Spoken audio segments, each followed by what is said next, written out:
In this video, we'll learn how to make a magic ring, adjustable ring, and work single crochet stitches into it. First, hold the yarn tail in your right hand and wrap the yarn around your left hand. Bring the yarn around your pinky finger and behind your index finger. Then wrap the yarn around your middle finger to form a loop.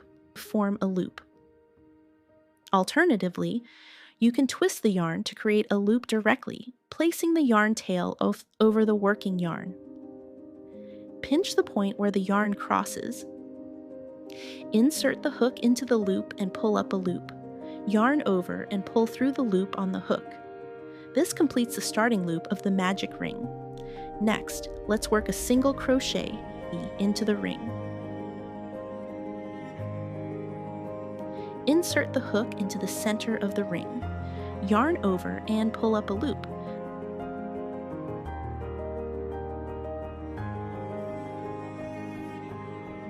There are now 2 loops on the hook. Yarn over and pull through both loops.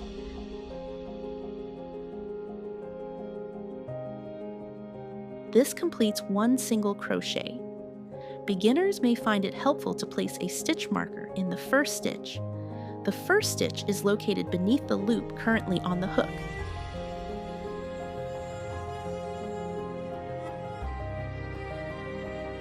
Continue working single crochet stitches.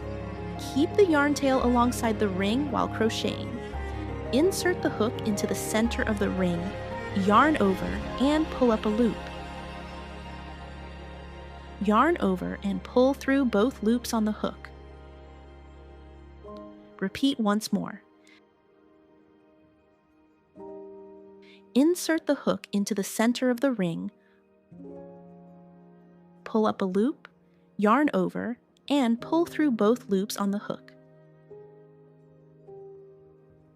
You have now completed 3 single crochet stitches. Let's count them. 1 V-shaped stitch, 2 V-shaped stitches, 3 V-shaped stitches.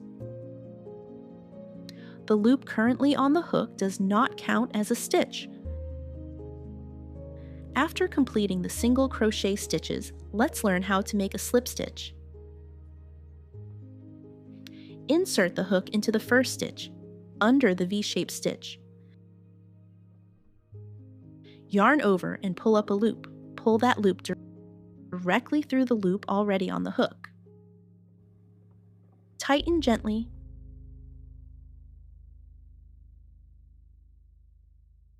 This is called a slip stitch.